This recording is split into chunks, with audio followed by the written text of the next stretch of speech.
safety posture for teams using AI coding tools. In the next few minutes, I'll outline user-side controls that organizations should already be training developers to follow. Let's break it down. Until the vendors fully solve this, what can you, the user or developer, do? This slide offers practical advice for users or developers to protect themselves when using AI coding tools, essentially a defense in-depth approach from the user's side. So let's highlight the key recommendations as likely shown on this slide. Use AI IDEs only with trusted code or projects. The idea is to limit the AI's exposure to untrusted content. Don't point your AI assistant at random code from the internet or unknown repositories. If you do, you risk it encountering malicious instructions hidden within it. In other words, treat the AI like an intern. You wouldn't let a brand new intern have access to your most sensitive or unvetted materials. By keeping AI agents to trusted projects, you reduce the chance of prompt injection attacks, which often require some malicious content to be present. Connect only to trusted AI agent servers or sources and monitor them. Some IDE AIs, they use external servers, for example, an MCP server that hosts tools or models.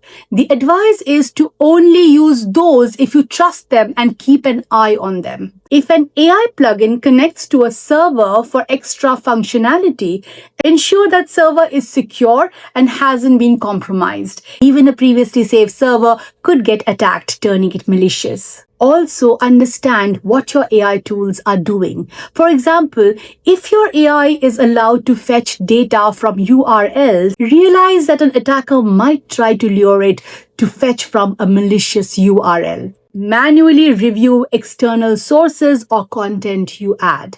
That means if you incorporate something like a third-party library, a snippet of code from Stack Overflow, or even accept an AI's suggestion to download a file from a URL, take a closer look. Check for weird things, hidden text, strange instructions, invisible Unicode characters, all could be attempts to smuggle prompt injections. It's akin to how we tell users, don't click suspicious links. Here it's, don't feed suspicious data to your AI without scrutiny.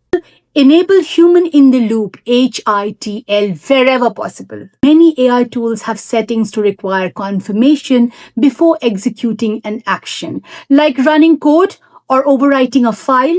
The advice, turn those confirmations on. Yes, it adds friction, but it might save you from an automated attack running wild. If your AI tries to, say, run a terminal command and you get a prompt, allow or deny, that gives you a chance to stop something fishy. Essentially, don't give the AI full autonomy if you can help it.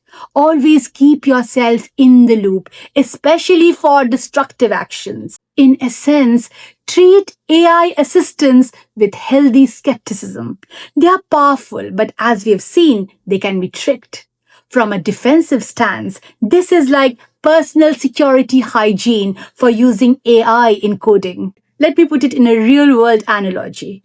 If you had a junior developer who could theoretically write to any file or run any script, you would supervise them closely, right? But maybe you wouldn't let them commit directly to main branch without code review. Similarly, think of AI as that junior dev. Smart, but naive and easily manipulated, and set boundaries accordingly. Now, a quick note on how this plays into liability and best practices. If a company allows developers to use AI coding tools and an incident happens, one of the first questions might be, did the developers follow best practices like these?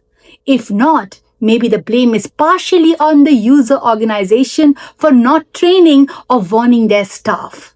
On the flip side, if the developers did everything right, trusted project, monitored connections, etc., and still got hit, that strengthens the case that the vendor's tool was at fault. We might see guidelines from industry groups or even insurance companies for cyber insurance saying if you use AI coding assistance, ensure you implement the following precautions. Much like how companies have policies for open source use, for example, scanning for vulnerabilities, license compliance, they might have policies for AI tool use too. It's a bit like giving out safety goggles while the engineers go back to fix the machine that's malfunctioning. These steps don't eliminate the risk, but they reduce it.